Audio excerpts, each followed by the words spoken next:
Semangat pagi para sahabat Indonesia, dimanapun Anda berada, berjumpa kembali dengan saya Denny Widya Sibisi di program Gemas, Generasi Maestro.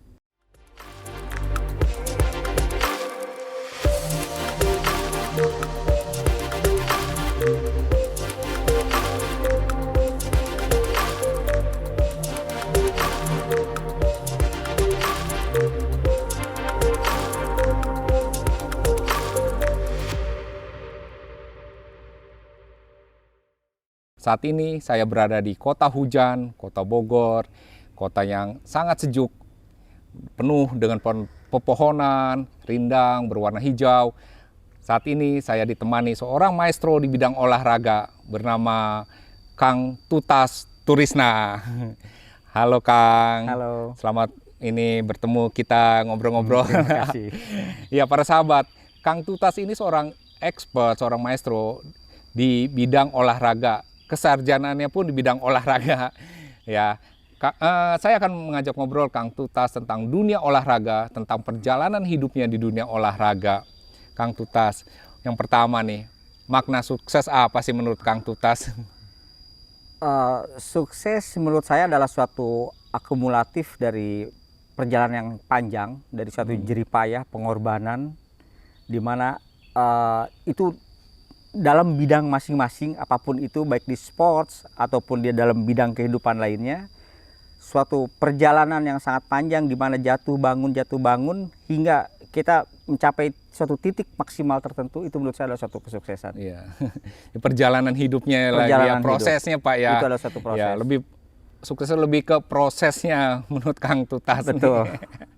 Kang, sekarang Kang Tutas ini aktivitasnya di bidang apa sih Bang? Maksudnya kegiatan sehari-hari itu apa sih sekarang ini? Saya ini sekarang masih bergabung dengan suatu sports management di Belanda. Iya. Kebetulan saya juga kadang saya menulis juga mengenai strength and conditioning program, kekuatan dan kondisi untuk tubuh manusia dalam beraktivitas dan berolahraga. Karena kebetulan disiplin ilmu saya itu saya sarjana olahraga. Saya dari UNJ Universitas Negeri Jakarta. Kemudian saya pernah melanjutkan mengambil Strength and Conditioning Program di South Australia Sports Institute. Memperdalam kekuatan dan kondisi di olahraga. Nah, itu olahraga kan gini Pak, Kang. Sekarang tuh kan ya banyak lah ya kita terlibat di olahraga gitu loh. Indonesia juga sekarang lagi ada SEA Games gitu loh. Nah, menurut Kang Tutas nih, salah satu kelemahan atlet kita apa sih, Kang? Ini pengamatan saya pribadi, kita sering melupakan pembinaan di usia dini. Oh gitu. Itu yang lebih terutama. Jadi kita harus siapkan dari sejak mereka usia dini hingga menuju ke usia kemasannya mereka. Jadi tidak ada sesuatu itu yang instan. Jadi kita memupuk dari usia-usia tergantung di cabang olahraganya masing-masing. Karena kan akan berbeda seperti di renang atau senam. Mungkin mereka harus dari usia 5 atau 6 tahun. Atau cabang lain ada yang harus mulai dari usia 10 tahun, 12 tahun. Nah, jadi lebih menitik beratkan ke dalam suatu pembinaan yang jangka panjang dan dimulai dari usia dini, dan itu jangan terputus. Harus terus berkesinambungan ya. Harus terus berkesinambungan. Nah, cuma kan masalahnya sekarang tuh selalu keluh kesah orang di bidang olahraga tuh masalah dana tuh. itu ya karena sesuai karena kita berbeda dengan negara-negara maju seperti di Amerika atau di Eropa, di mana kita kembali ke kesejahteraan. Iya. Kita tidak bisa lepas dari itu. Jadi emang betul-betul dibutuhkan satu support yang betul-betul dari orang tua untuk anak apabila anaknya ingin terjun di olahraga. Betul, iya. Makanya kadang-kadang orang tua yang masih belum mengerti tentang dunia olahraga, mereka menganggap waduh, ntar masa depan ya. Itu padahal itu kan sekarang sudah seiring kemajuan zaman semua sudah berubah sekarang kan. Jadi banyak beberapa olahraga kan sudah bisa menghasilkan, ditambah udah jadi industri sekarang sebenarnya. Sekarang itu olahraga industri, dan pemerintah juga mensupport sekarang di olahraga. Jadi pola pikir seperti itu emang yang harus agak diubah ya. dirubah supaya olahraga kita juga bisa maju. Iya benar. Nah sekarang tentang inilah yang Akang tekuni nih. Akang kan tekuni di bidang olahraga, di bidang science, sport science gitu ya Pak Betul. Kang ya. Nah bisa diceritakan nggak Kang, apa sih itu bidang apa sih maksudnya? Terus bagaimana aplikasinya terhadap para atlet itu? Jadi gini, olahraga sekarang itu kan tidak terlepas dari ilmu pengetahuan. Betul. Jadi semua itu harus selalu dikomunikasikan dengan sains itu sendiri. Jadi banyak karena di olahraga itu kan meliputi berbagai bidang. Iya. Jadi dia ada teknikal, dia ada bagaimana melatih kekuatan, melatih akselerasi, dan masih banyak, dan itu diperlukan suatu disiplin ilmu. Jadi sebagai pelatih kita juga harus lebih banyak belajar karena kita harus sesuaikan dengan zamannya ini sekarang. Iya. Jadi kita tidak bisa hanya misal kita melatih hanya berdasarkan apa yang kita dapat dulu. Oh, apalagi dulu otodidak juga. Dulu otodidak, jadi lebih ditekankan kita harus lebih banyak belajar karena ada ungkapan sport is science sekarang itu. Iya. Jadi kita juga harus banyak menerima pengetahuan mengenai bagaimana gizinya, bagaimana kondisi tubuhnya, bagaimana dia harus melatih seperti speed, melatih seperti yang lain-lain lah, sangat banyak itu.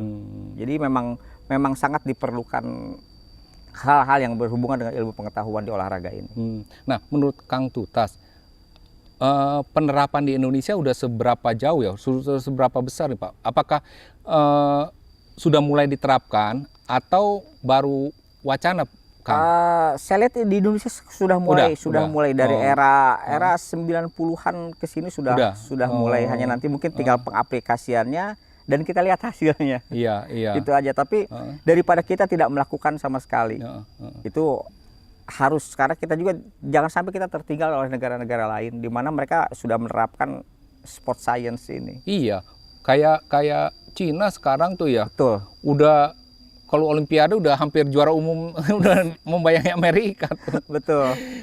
Betul. Nah, sebenarnya Kang, untuk lebih rincinya gitu ya, apa sih sport science itu? Maksudnya yang orang masyarakat umum nih bisa memahaminya, atau atlet juga bisa memahaminya. Sport science itu sebenarnya seperti apa sih? Gitu loh. Jadi misal seperti kita melakukan peregangan.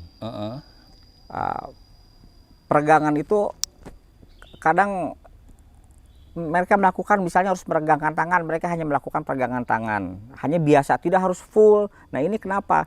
Nah secara sport science kita melihat bahwa kita makin meregangkan otot makin keras, itu makin melunturkan otot kita, dan itu satu bisa meminimalisir cedera, menebalkan otot, dan si atlet bisa lebih mudah untuk menerima latihan-latihan dari pelatihnya. Nah inilah disinilah fungsinya sport science itu.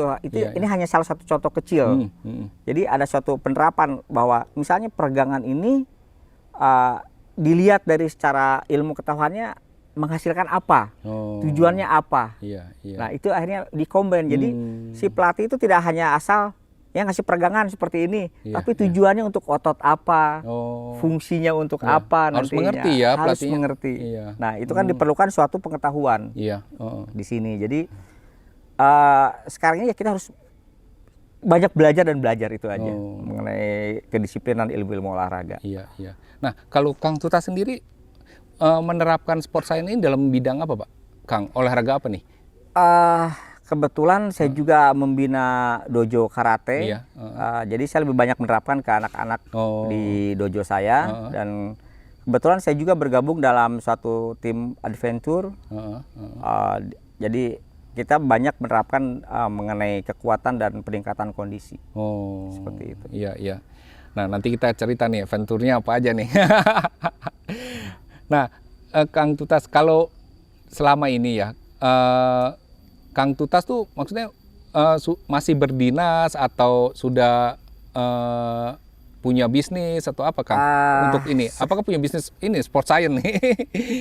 Saya tidak ada bisnis. Jadi paling saya hanya menulis untuk diri saya sendiri lah. Iya. Jadi untuk dinas ini udah mendekati purna, sudah mendekati purna, sudah hanya mengisi waktu dengan olahraga di rumah. Saya punya anak didik kebetulan saya dari dulu hobi di karate, jadi saya banyak lebih di karate selama di sini. Iya. Nah, dulu Kang Tutas pernah jadi atlet nggak, Kang? Saya belum pernah jadi atlet. Pernah. Tapi kenapa mengambil gelar itu ke disiplin ilmunya olahraga ya? Nah, pada heran juga nih. Biasanya kan banyak yang mengambil olahraga tuh backgroundnya emang atlet tuh. Saya lebih menitik beratkan di keilmuannya. Di keilmuannya saya mempelajari itu.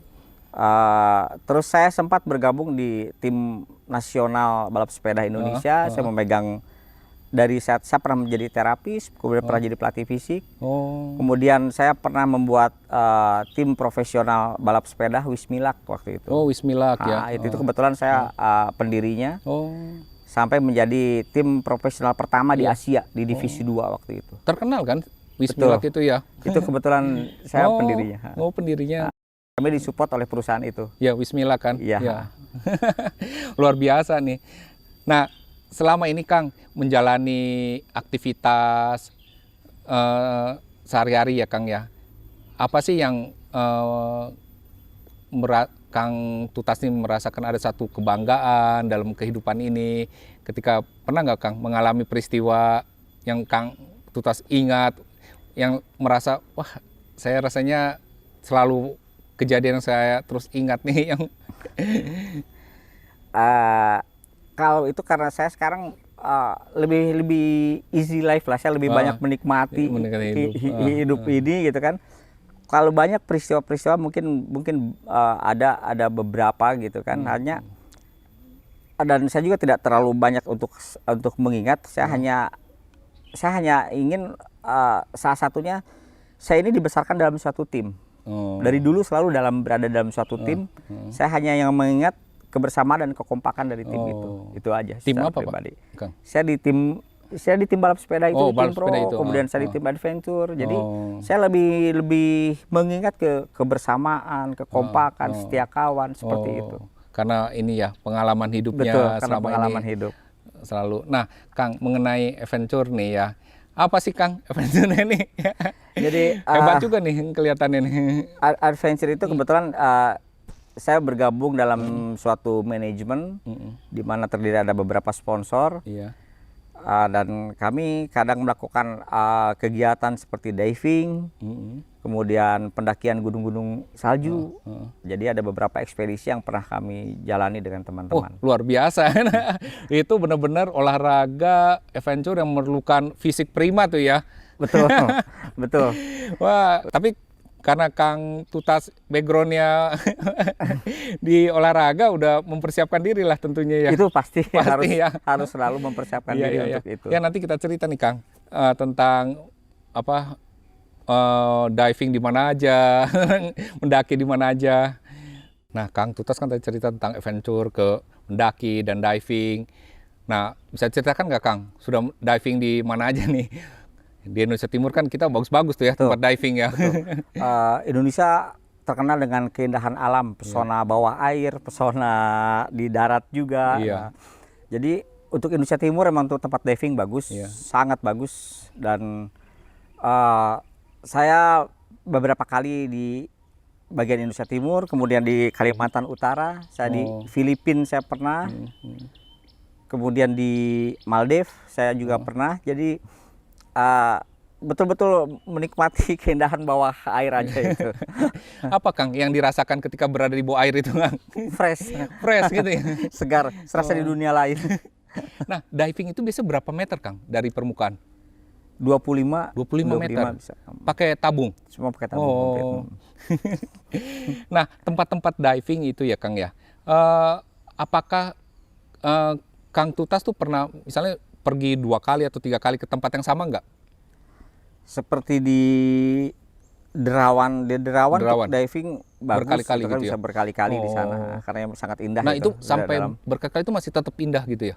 Tetap indah, itulah kelebihan alam Indonesia. Luar biasa sebenarnya ya. Betul. Alam Indonesia luar biasa.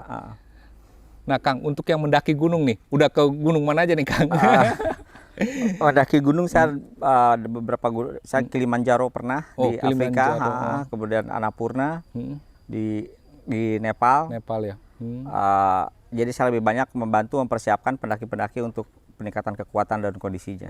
Selain saya mendaki beberapa gunung, jadi lebih banyak membantu mereka untuk mempersiapkan kekuatan dan kondisinya. Nah, kalau di Indonesia sendiri Kang? Di Indonesia saya biasa paling mendaki seperti di Semeru, di Gunung Gede. Saya itu buat melepas penat kita main ke sana, tapi kebetulan tim saya berasal dari luar, jadi saya banyak bergabung dengan mereka untuk ekspedisi di luar. Jadi waktu mendaki gunung nggak sekedar mendaki ya, ada tujuan ekspedisi itu nggak? Ada penelitian gitu. Ada penelitian. Dan ada kepentingan lain pihak lah. Iya. Nah, kalau di Indonesia, Kang, kira-kira tempat yang menarik untuk pendakian mana sih, Kang?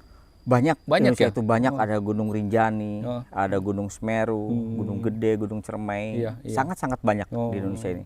Indonesia terkenal dengan alam. Nah, setiap gunung itu apakah ada karakteristiknya tersendiri atau sama aja tuh? Setiap gunung mempunyai karakteristik berbeda. Oh, berbeda. Termasuk konturnya, karena kan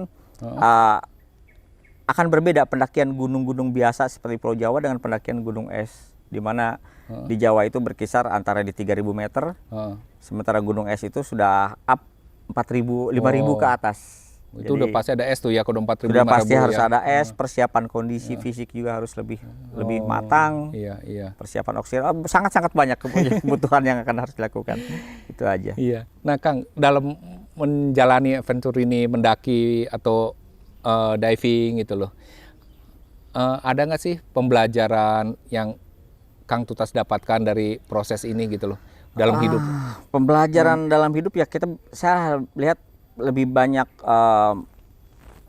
jadi take nature for a friend gitu. Jadikan alam sebagai teman di situ, karena kita banyak belajar dari alam, dan kita juga di situ kan bergerak bersama-sama, jadi moving together dengan teman-teman satu tim, di mana di situ kekompakan, kesetiakawanan betul-betul harus sangat terjaga. Ya? Gitu. Nah, Kang, kan kalau misalnya naik gunung ya, tiba-tiba ada satu teman kita yang nggak kuat gitu. Pernah nggak mengalami hal-hal begitu, Kang? Ada beberapa kali, tapi itu kan kita lebih mengutamakan keselamatan rekan. Kita bisa mengulang di ekspedisi berikutnya atau. Jadi udah nggak diteruskan tuh sejak itu? Iya, karena ini nyawa lebih lebih utama keselamatan. Gitu ya. Jadi ya itulah kekompakan sebagai sisi kemanusiaan yang benar-benar ya terasa ya. Luar biasa nih Kang Tutas. Nah, bagi Kang Tutas ya, pernah nggak Kang dalam hidup ini mengalami suatu titik terendah dalam hidup yang di mana kita mengalami terus kita dapat bangkit kembali, Kang? Mungkin itu bisa menjadi inspirasi bagi para pendengar sahabat kita. Mungkin mereka juga saat ini sedang mengalami saat-saat yang waduh titik terbawah gitu loh. Nah, pernah nggak Kang Tutas pernah berada di titik terbawah itu, kemudian Kang Tutas dapat bangkit kembali? Itu mungkin hal yang wajar dalam setiap kehidupan pasti manusia. Setiap orang semua mengalami akan mengalaminya. Saya selalu berpikir always push to the limit. Jadi apapun itu kondisi kita, apapun kita harus selalu bangkit. Kita selalu melihat ke depan dan kita tidak melihat ke belakang apapun yang terjadi terhadap kita. Jadi selalu tanamkan bahwa kehidupan itu ke depan. Iya. Dan kita harus selalu bangkit untuk ke depan. Memandang terus ke depan memandang hanya itu. Kita menjadikan ke belakang itu sebagai pelajaran, sebagai learning proses buat kita, tapi tujuan goals kita itu ada di depan, bukan di belakang. Di belakang itu jadikan suatu acuan, jadikan suatu pembelajaran. Jadi kadang ada beberapa kali saya mengalami hal seperti itu, tapi selalu melihat bahwa jalan yang saya akan tuju ini belum selesai. Jadi saya harus selalu selesaikan itu. Itu aja sensitifnya. Iya. Nah, Kang, sampai Akang sekarang kan pernah nggak dalam hidup ini punya mentor yang mengalami itu dibimbing oleh seseorang gitu loh? Ada beberapa mentor saya, mereka kebetulan sudah tidak ada gitu kan. Dan saya sangat bersyukur terhadap mereka. Mereka mendidik saya dari karate, walaupun dosen-dosen saya dulu. Jadi mereka banyak memberikan inspirasi buat saya. banyak ini ya pembelajaran. Banyak di situ. pembelajaran. Saya senang dengan belajar. Iya, luar biasa. Ada nggak Kang mimpi Kang Tutas yang masih mau dikejar atau ya masih ada sesuatu yang Kang Tutas ingin lakukan lah dalam kehidupan ini? Untuk yang saya kejar saya rasa sudah tidak ada. Saya hanya ingin sekarang ini berbagi dengan sedikit ilmu yang saya punya.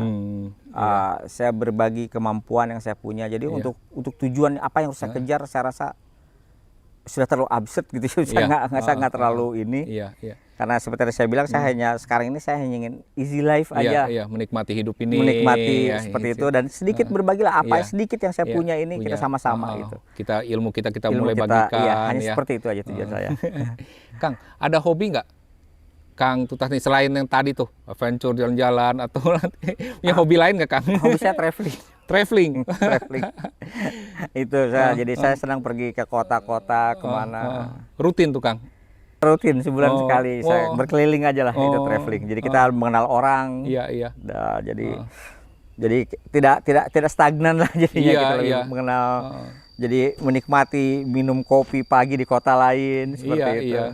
Ya justru dengan traveling tuh kadang-kadang membuat kita ada sesuatu yang kita belajar dari kota yang kita kunjungi, ya budaya yang kita lihat gitu loh. Betul. Makanya kalau orang sering bertanya ke saya, bagaimana sih mau kreatif gitu salah satunya. Saya bilang ya banyak jalan aja. Kadang-kadang situ banyak timbul ide. Betul, ide akan keluar. Betul Pak Denny. Iya. Nah Kang, sekarang di tengah-tengah kesibukan Akang ya, lebih banyak mana Akang membagi waktunya antara keluarga dengan profesional dengan kegiatan aktivitas sehari-hari? Sekarang ini bagi saya tetap keluarga dan nomor satu. Nomor satu. Segalanya adalah keluarga. Jadi lebih fokus karena banyak waktu yang terbuang sebelumnya ya dengan keluarga. Menebus dosa nih. Jadi di usia sekarang ini lebih banyak dengan keluarga. Akang anaknya udah besar-besar nih? Udah besar-besar. Nah sekarang Kang, kan Akang jadi pelatih karate ya. Betul, salah satunya saya punya klub. Punya klub dojo gitu ya. Nah dojonya namanya apa nih Kang? IP2TP. IP2TP ya. Nah kalau ada anak-anak muda atau anak-anak kecil yang mau atau orang tua yang mau anaknya belajar di dojonya Akang gitu loh. Gimana Kang caranya Kang? Ya silahkan tinggal datang aja. Datang latihan. Alamatnya di mana Kang nanti? Alamatnya saya di Jalan Cimanggu nomor 2. Di tempat latihan itu? Ya, di tempat latihannya di situ. Jadi di aula IP2TP Puslit Bangbun. Iya, Puslit Bangbun ya. Nanti para sahabat saya akan cantumkan alamat latihan dojonya dari Kang Tutas. Jadi kalau para sahabat atau orang tua yang ingin anaknya belajar karate bisa datang. Nah, Kang, itu nanti ada biayanya atau gimana tuh Kang supaya nanti mereka wah tahu nih gitu loh kira-kira. Untuk biaya kami tidak ada, jadi istilahnya hanya untuk membayar kebersihan, pinjam gitu. Gedung, hanya itu aja. Kita satu anak itu 150.000 per bulan. Ya cukup ringan lah ya. Ringan, sangat ringan. Iya. Sangat ringan. Karena emang dasarnya ingin kita mengembangkan. Mengembangkan. Jadi para sahabat kalau Anda atau orang tua yang anaknya mau belajar karate bisa datang ke dojonya Kang Tutas. Biayanya hanya 150.000 per bulan. Ringan lah untuk anaknya itu bisa dilatih. Selain dilatih karate, juga dilatih mentalnya Kang ya. Ini karate itu ya. Penting kan mental itu. Nah Kang, biasanya latihan berapa kali Kang di karate itu? Seminggu 3 kali. Seminggu 3 kali. Ya, jadi seminggu 3 kali setiap hari apa aja Kang? Senin, Rabu, dan Jumat. Sore. Rabu, Jumat. Nah, Kang Tutas tuh belajar karate di mana, Kang? Saya dulu awalnya karate dari SMP saya sudah karate. Udah ikut dari karate. Sekitar tahun 80-an itu saya udah ikut karate. Nah, saya mau tahu lebih banyak nih karate. Mungkin juga para sahabat juga mau tahu nih Kang ya, karate, olahraga karate nih karena saya juga banyak bincang-bincang dengan pembina atau atlet olahraga lainnya nih, mereka juga mau menjelaskan nih. Nah, sebenarnya olahraga karate kan olahraga bela diri nih ya. Betul. Olahraga bela diri. Nah, kemudian penilaian sebagai atlet karate itu untuk jadi juara atau apa aja sih? Terus kategori kan ada macam-macam setahu saya ya, Kang. Di karate itu kan ada kata, ada komite pertarungan dan keindahan gitu ya. Kata itu yang jurus, yang keindahan jurus, gitu ya. Betul. Kalau komite yang ada lawannya. Yang ada lawan. Jadi karate sekarang kan olahraga yang sangat aman. Iya. Jadi dia dengan terutama untuk usia dini ya, untuk Iya. untuk anak-anak gitu kan, Iya. di mana dalam pertandingan harus menggunakan helmet, harus tangan, pelindung tangan, pelindung kaki. Jadi menurut saya tidak terlalu berisiko besar karena tidak ada suatu full contact betulan yang betul-betul full contact kan. Jadi anak-anak usia dini, usia mulai dari 6 tahun, 7 tahun dia sudah bisa ikut. Yang idealnya usia berapa, Kang? Belajar karate itu? Dari usia 6 tahun, 7 tahun pun dia sudah 7 ya, boleh. sudah bisa itu kan. Jadi nanti kan seiring mereka nanti prestasinya makin masuk ke senior di usia 18, baru mereka akan lebih mungkin ingin ke jenjang lebih ke provinsi, ke nasional, Iya. bahkan ke internasional. Karena saya hanya lebih fokus di pembinaan usia anak-anak. Ya nanti membina anak yang jadi mereka akan terus Mereka berlanjut akan ya. berlanjut, mungkin nanti akan yang membinanya akan lain lagi Iya, begitu iya. mereka sudah di Iya, tatanan nasional atau internasional. Saya di sini hanya lebih concern terhadap pengembangan anak-anak, Anak-anak ya. pembinaan di usia dini. Nah kemudian kalau karate, Kang, kan ada tingkatannya tuh. Tingkatan yang terendah sampai yang tertinggi apa sih warna itu ya, sabuknya itu? Mana? Iya, ada baru masuk mulai dari sabuk putih, Sabuk kuning, putih itu paling rendah itu? paling rendah, kemudian masuk kuning, hijau, biru, coklat. Mereka 6 bulan setiap. Setiap 6 bulan tuh ada Ujian kenaikan. ujian Iya. kenaikan. Nah biasanya, Kang, atlet-atlet yang udah bertanding di tingkat nasional lah ya, Iya. itu udah sabuk apa tuh, Kang? Sudah sabuk hitam rata-rata. Udah sabuk hitam. Rata-rata sudah sabuk hitam. Itu hitam udah tertinggi tuh ya? Hitam nanti ada tingkatannya juga. Tingkatan tertinggi. Ada tingkatan tertinggi. Hitam tertinggi, tapi di hitam pun masih ada tingkatannya Masih ada gitu. tingkatan lagi, ya. Luar biasa. Jadi para atlet tuh kalau mau sampai ke sabuk hitam tuh perlu berapa tahun kira-kira ya? Paling cepat 3. 3 tahun paling cepat ya? 3 atau 4 tahun. Paling cepat itu. Iya. Jadi kalau mulai atlet 7 tahun belajar karate 10-11 tahun gitu ya dia? Ya, 12 tahun 12 dia bisa tahun. ikut ujian ke sabuk hitam. Sabuk hitam junior ya. Iya. Jadi belum dapat kartu anggota. Nanti setelah mereka usia 19 baru mereka mendapatkan kartu gitu. anggota sabuk hitam. Jadi mereka boleh dapat sabuk hitam Boleh tapi hitam, belum jadi belum. Karena kan mungkin dari kejiwaan, mentality kan gitu. belum siap. Jadi mereka yang bertanding di misalnya ya, Kang, kan di tingkat nasional paling tinggi PON lah ya, event Iya, olahraga PON. itu. Mereka tuh harus umur 19 atau di Ah, bawah itu usia boleh? junior biasanya, 18 ke atas ya. Iya, 18 ya. 18 ke atas. Gitu ya. Enggak, soalnya kalau model olahraga yang non body contact kan kayak catur tuh umur 12 sudah ada main Udah di bisa PON ikut. tuh. Iya. Di karate kan karena sebelum PON itu kan mereka ada porda Pak ya. Iya. Nah, porda itu kan di usia junior biasanya. Baru junior ke atas jadinya. Iya. Kan Junior mungkin- yang 18 tahun ke atas Iya, lah biasanya main mungkin di kan PON kalau ya. seperti di catur bisa usia 7 tahun pun kalau dia jago Oh bisa, iya, Pak. bisa ya. Tapi rata-rata 12 ya. 12, 13 lah yang main di 13, PON iya, tuh, betul. yang paling muda tuh. Nah, Kang, untuk Kang Tutas, harapan bagi atlet-atlet di Indonesia nih, Kang. Kan Akang juga salah satu pembina karate, kemudian juga banyak bergelut di bidang olahraga. Apa sih saran-saran atau nasihat-nasihat dari Kang Tutas buat para anak-anak muda, terutama atlet-atlet lah ya, yang berkecimpung di bidang olahraga nih. Apa sih yang harus mereka lakukan sekarang ini? Satu, motivasi. Kedua, jangan malas berlatih. Dan ketiga, dengarkan pelatih. Karena tidak mau ada pelatih yang akan menjerumuskan anaknya, tidak ada. Iya. Jadi yang pertama lebih saya Motivasi tekankan itu ya? ke motivasi. Motivasi dari dalam diri maksudnya? Dari dalam diri sendiri. Karena emang faktor pendukungnya banyak. Iya. Ada yang kedua orang tua, gitu kan. Tapi kalau misalnya motivasi dari dalam dirinya sendiri belum ada, ya buat apa juga gitu. Iya. Lebih baik motivasinya dulu, itu aja dulu. Nanti akan sesuai usia, sesuai perkembangan prestasi, akan support dari lain banyak. Iya. Tapi yang lebih terutama adalah motivasi dalam diri. Karena lebih baik berlatih dan berlatih. Itu aja dulu. Soalnya kadang-kadang mungkin Kang Tutas bisa kasih tips nih. Kalau saya ngobrol-ngobrol dengan atlet-atlet, mereka tuh sering juga mengalami masa-masa jenuh. Karena Betul. kan latihan tuh ya itu-itu aja gitu. Betul. Ya. Setiap hari yang dilatih ya itu. Betul. Atlet bola yang nendang bola. Betul. Sampai mereka tuh berada di satu titik jenuh gitu loh Kang. Nah, ada nggak tips dari Kang Tutas nih buat atlet-atlet yang sekarang mungkin nonton lagi mengalami kejenuhan dan berlatih? Itu kan jadi kan di sini kalau melihat dari sport science itu karena kelelahan otot bisa jadi. Jadi ada faktor itu sebenarnya ya. Ada, jadi dia merasa jenuh. Saran saya lupakan aja dulu sejenak. Jadi tidak usah berlatih sehari atau 2 hari session latihan, dia lupakan sejenak. Dia bikin kegiatan lain. Dia mau, misalnya dia nggak pernah berenang, dia berenang.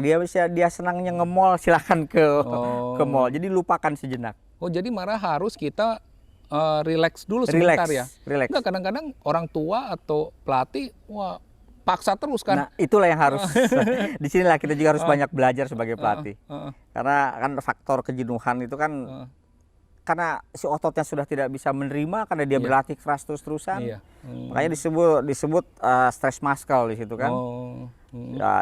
Ya obatnya ya lupakan dulu sejenak lah. Obatnya hanya itu. Lupakan lah ya sehari 2 hari. Sehari 2 hari lupakan aja dulu. Untuk memulihkan kembali otot-ototnya ya. Betul. Faktor di sini parenting ya, faktor orang tua ini. Faktor orang tua sangat penting ya. Sangat besar karena dia yang sehari-hari gitu kan. Jadi kita juga harus kalau misalnya anak kita sudah terjun dalam suatu olahraga mulai kelihatan berprestasi, jadi di support orang tua itu sangat penting. Karena yang pertama tadi motivasi, jangan sampai kebalikannya orang tua support, si anaknya tidak ada motivasi juga percuma. Kadang anak sudah termotivasi, orang tua tidak memotivasi, itu jadi gagal juga. Jadi ada suatu sinkronisasi antara orang tua dan anak. Jadi biasanya orang tua lebih mensupport ke anak karena kita ini ada di olahraga, jadi tidak melakukan kegiatan-kegiatan yang di luar norma atau apa. Jadi lebih fokus, jadi supaya agar si anak ini lebih fokus di olahraganya itu sendiri. Iya, sebenarnya sebagai orang tua kalau anaknya mau di olahraga lebih baik gitu lebih baik, lebih aman. Karena lebih aman, dia secara fisik, mentalnya juga kan terlatih, kesehatannya juga bisa menghindari dari narkoba segala macam ya. Itu yang lebih terutama. Iya. Nah Pak, sekarang pesan buat orang tua deh Pak, agar para orang tua juga sadar nih, kan Bapak nih emang ini ya expert di olahraga nih. Untuk orang tua, jadi memang ada anggapan bahwa hidup di olahraga itu jangan terlalu di olahraga nanti masa depan suram. Tapi kan seiring sekarang pemerintah juga support. Dan yang lebih terutama, walaupun anak kita tidak menjadi atlet nasional atau atlet internasional, tapi kita meminimalisir bahwa anak kita berada dalam lingkungan yang benar, lingkungan yang positif, di mana untuk kondisi kesehatan dia, mentality dia itu lebih bagus dibanding anak-anak kita ada di luar sana yang kita tidak tahu lingkungannya seperti apa. Kalau di olahraga itu kan lingkungannya udah jelas, di situ ada pelatihnya, di situ ada teman-teman dan mereka beraktivitas fisik, beraktivitas mental. Jadi agar lebih disupport di hal-hal seperti itu. Betul ya. Jadi para orang tua nih, para pendengar, penonton, para sahabat Indonesia, sebagai orang tua sebaiknya Anda dukunglah kalau anak Anda mau terlibat di olahraga ya. Apapun olahraganya, yang penting anak Anda terlibat di olahraga itu menjauhkan anak Anda juga dari hal-hal yang negatif. Nah, tadi saya sudah berbincang-bincang dengan Kang Tutas mengenai masalah seputar olahraga, bagaimana sekarang diperlukan sport science bagi dunia olahraga. Tidak bisa olahraga dibina secara konvensional, tradisional, apalagi otodidak gitu ya. Semua harus diteliti, ada ilmunya, ada pengetahuannya, semua harus dilakukan untuk olahraga Indonesia menjadi semakin maju, Kang ya. Nah, para sahabat Indonesia, apabila Anda suka dengan video ini, silakan subscribe, like, dan berikan komen. Tolong share juga video ini bagi orang-orang yang Anda kenal, sehingga mereka juga mendapat manfaat dari cerita-cerita saya bersama narasumber saya. Saya akhiri video ini, sampai jumpa di episode berikutnya. Bye-bye. Para sahabat, ini adalah buku ke-8 yang saya tulis, Menembus Waktu, dengan genre novel, cerita tentang perjalanan hidup saya dari kecil hingga saat ini. Buku novel Menembus Waktu ini akan saya berikan sebagai souvenir kepada Kang Tutas yang telah menjadi narasumber saya di hari ini. Kang, ini buku saya, perjalanan hidup saya, kisah nyata nih Kang. Silakan dibaca, selamat membaca buat Kang Tutas. Terima kasih. Ya.